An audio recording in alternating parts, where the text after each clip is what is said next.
Alors, qu'est-ce que c'est les facteurs de risque de devenir diabétique? Ils sont extrêmement nombreux.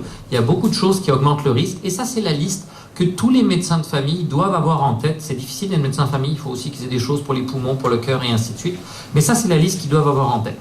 Alors, premier facteur de risque, c'est l'âge. Au-dessus de 40 ans, on a beaucoup plus de malchance de développer le diabète. Et la majorité des patientes au Québec vont faire leur ménopause aux alentours de 50 ans. Il n'y en a que 5% qui ne l'auront pas fait à 55 ans habituellement. Donc c'est généralement compris entre 45, c'est un peu tôt, mais 48, ça commence. Puis 48 à 52, on a vraiment la majorité des patientes 52-53 ans qui vont faire leur ménopause. Si nos parents ont eu du diabète, souvent les patients ils me disent ça.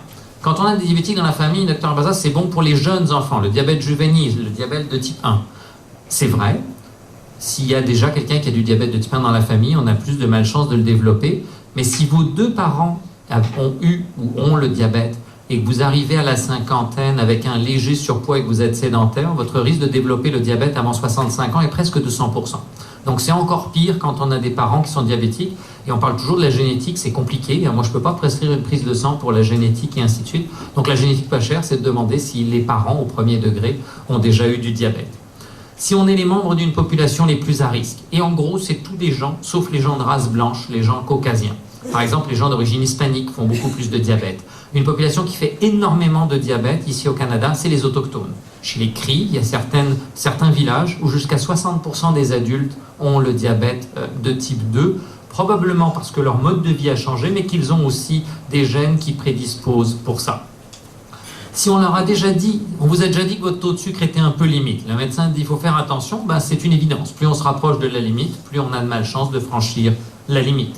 Si on a déjà fait une maladie vasculaire, situation extrêmement fréquente, c'est pour ça que je suis arrivé un petit peu à la course, il a fallu que je retourne, au moment d'un infarctus, au moment d'un pontage cardiaque, c'est très fréquent que l'on rencontre, qu'on l'on découvre le diabète.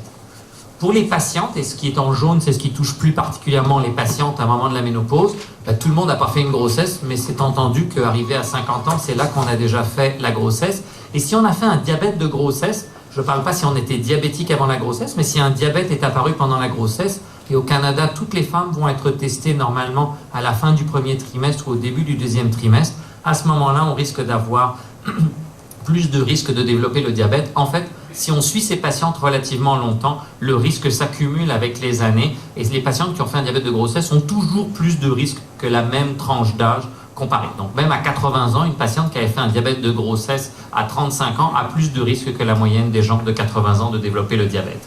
Les gens qui sont traités pour de la haute pression artérielle et les gens qui sont traités pour du cholestérol, des graisses dans le sang, ça se voit très fréquemment et c'est à la limite finalement une des choses auxquelles le médecin va penser le plus. Ah, Madame Lavoie, vous êtes traitée pour la pression, donc on va surveiller votre taux de sucre d'un petit peu plus près.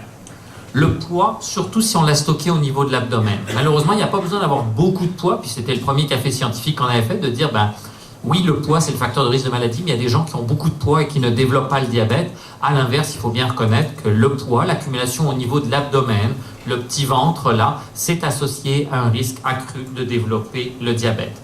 Pour les femmes, ce mot un peu compliqué, le syndrome des ovaires polykystiques, ça, ce sont souvent des femmes qui ont eu un léger surpoids. Des fois, elles se sont plaintes dans leur vie d'une pilosité un petit peu excessive et surtout, elles ont eu des règles irrégulières. Des fois, c'est les patientes qui disent, docteur, je peux passer 3 mois sans règles, puis là, j'ai 2 jours ici, puis ça va revenir 15 jours plus tard. Donc, des règles irrégulières chez une femme, c'est beaucoup plus fréquent dans certaines origines ethniques. Par exemple, ici, dans le quartier, les patientes d'origine portugaise ont plus de malchance de développer cette maladie.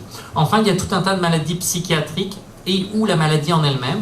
On comprend par exemple que si on est très déprimé, on va peut-être pas beaucoup bouger, on va peut-être accumuler du poids. Aussi, certains médicaments pour la dépression et les maladies psychiatriques peuvent favoriser l'apparition du diabète.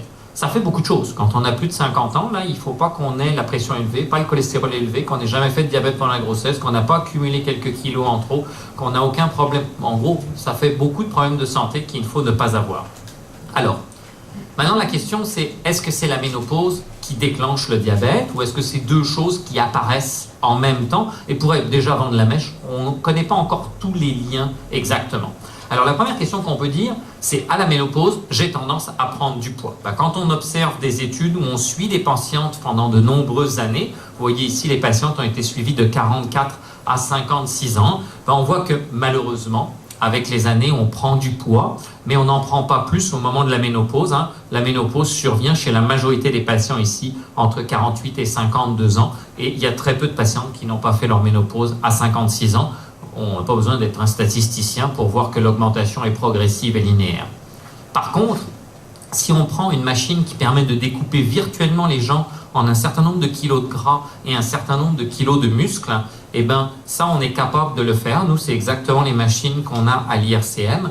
Toujours la même cohorte, exactement les mêmes patientes.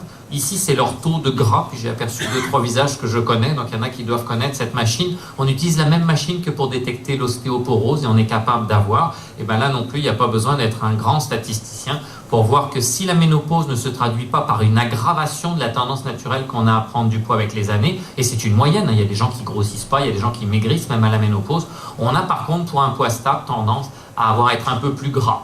Pour lier ça à d'autres recherches dont on ne parlera pas ce soir, par exemple, nous on a des programmes où on essaie de voir si la musculation dans ces périodes-là peut changer quelque chose. Est-ce que de favoriser l'entretien de la masse de muscle peut changer quelque chose? Alors, la ménopause, c'est au centre de tout un tas de choses, comme par exemple, on voit à la ménopause plus de gens qui font de l'hypertension, plus de gens qui ont du cholestérol, mais on est sûr par contre que les gens ont plus tendance à accumuler du gras au niveau de l'abdomen à ce moment-là. Et probablement un peu comme un jet d'eau qu'on mettrait vers le haut, on n'a pas encore démontré qu'il y avait un lien direct entre ménopause et diabète, mais pour l'instant on pense que la ménopause favorise l'accumulation d'un petit peu de gras abdominal. Ce gras abdominal, lui, favorise l'émergence du diabète. Donc c'est un peu comme des dominos qui tombent les uns derrière les autres. Et entendons-nous, je parle à nouveau ici d'une moyenne de gens, pas de tout le monde.